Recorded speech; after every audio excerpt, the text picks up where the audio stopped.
এই শিক্ষা সিলেবাসকে বাতিল করলে হবে না।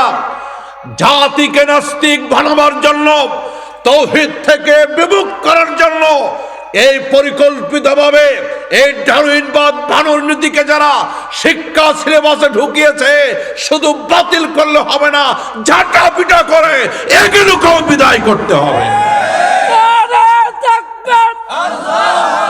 গত কিছুদিন আগে আন্দোলন হলো, বাংলাদেশের তাওহীদি জনতা আপনারা আন্দোলন করেছেন। এদেশের 3 লক্ষ মসজিদ থেকে একযোগে প্রতিবাদ এসেছে। 90 থেকে 92 ভাগ মুসলিম রাষ্ট্রে এই মানুষ আসছে বানর থেকে, বান্দর থেকে। এই বস্তা পচা দুর্গন্ধ শিক্ষা সিলেবাস এই জাতি মানবে? ভালো মা তো দূরের কথা, ভালো বাপ হবে দূরের কথা, আমরা যে মানুষ নাস্তিক বেঈমানগুলি এটাকেও ভুলিয়ে দিতে চাই, ঠিক কিনা? এই মুহূর্তে যারা আমার সামনে বসা, আপনারা একসাথে বলেন, আমাদের বাবা কি আদম নাকি বানর? যারা কইছেন না তাদের বাপ, জোরে বলেন আমাদের বাবা হযরতে আদম।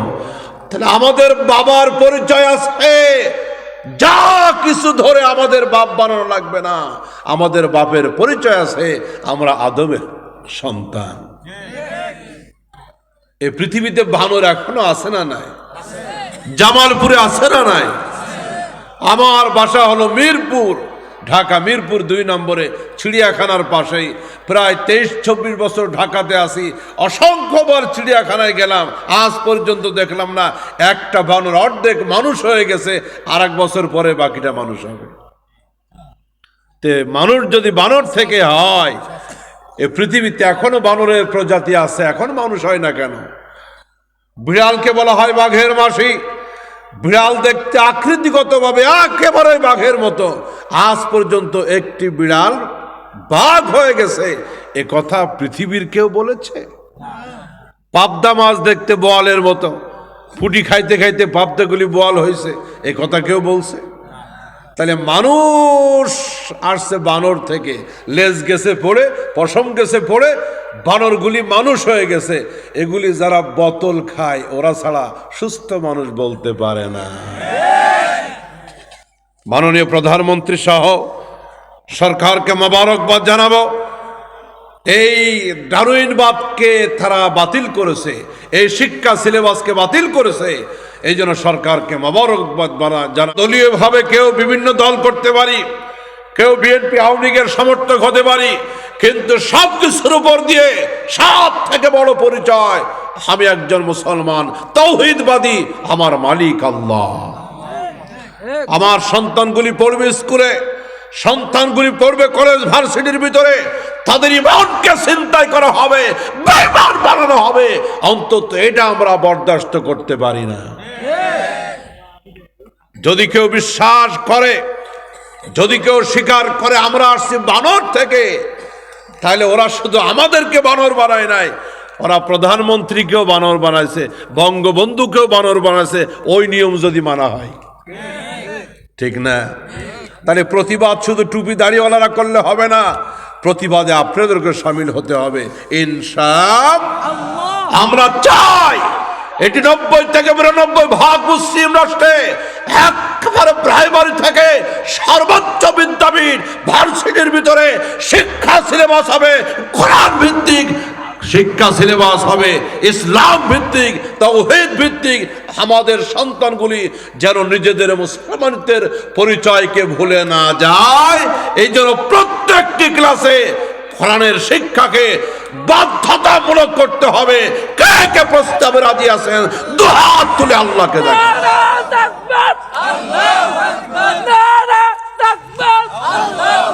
প্রিয় বন্ধুগণ, তাহলে আমরা ভালো মা চাই। এই পৃথিবীতে মায়েদের দাম ইসলাম দিয়েছে। যেহেতু মহিলা মাদ্রাসার মাহফিল, অনেক মা বোনেরা আছেন, এই 10-15 মিনিট টাইম এর ভিতরেই বলি, ইসলাম নারীদেরকে বড় মর্যাদা দিয়েছে, আলহামদুলিল্লাহ বলে। মাতৃজাতির বড় মর্যাদা দিয়েছে ইসলাম।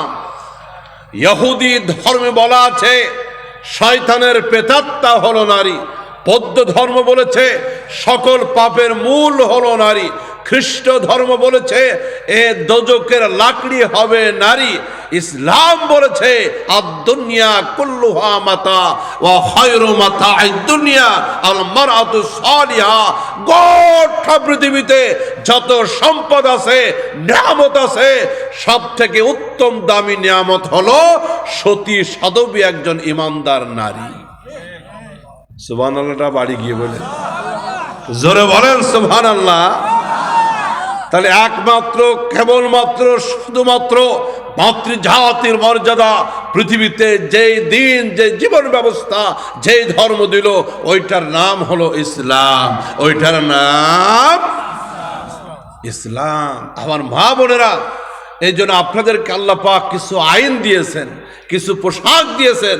পুরুষের পোশাক কেমন হবে, নারীর পোশাক কেমন হবে, আপনাদেরকে এইগুলি মেনে চলতে হবে। এই যে হেজাবের বিধান, পর্দার বিধান, নারীরা মুখ ঢেকে রাখবে, পর্দা করবে, এই বোরকা পর্দার আইনটা এটা পৃথিবীর কোন মোল্লার নাকি আল্লাহ? আরো জোরে বলেন। রব্বে কারীম গোটা পৃথিবীর মানুষের জন্য আইন দিলেন, নারীর জন্য আইন দিলেন, পুরুষের জন্য আইন দিলেন। কার পোশাক কেমন হবে, কে সম্পত্তির ভিতরে কতটুকু পাবে, যিনি বানিয়েছেন সব কিছু বলে দিলেন। কাজে বুদ্ধিজীবী নাস্তিকদের কোনো কথার দরকার নাই। কিভাবে চলবো, কোথায় থাকবো, কতটুকু পাবো, এটা মালিক বলে দিয়েছেন। মার থেকে মাসির দরদ যাদের, ওদের কথা আমাদের দরকার নাই। এদিক ওদিকের কথা মানতে গিয়ে তো বিপদ বেশি হলো। যদি সামনে কোরআন রাখতাম, ইসলামকে রাখতাম, কোনো বিভ্রান্তি আমাদের আসতো। ওই ভাববেটা দুইজন মিলে বাজার থেকে গাধা কিনছে, এখন খরিদ করা গাধা নিয়ে বাড়ির দিকে রওনা দিল। গাধার উপরে বাপ বসছে, ছেলেটার রশি ধরে ধরে টানে।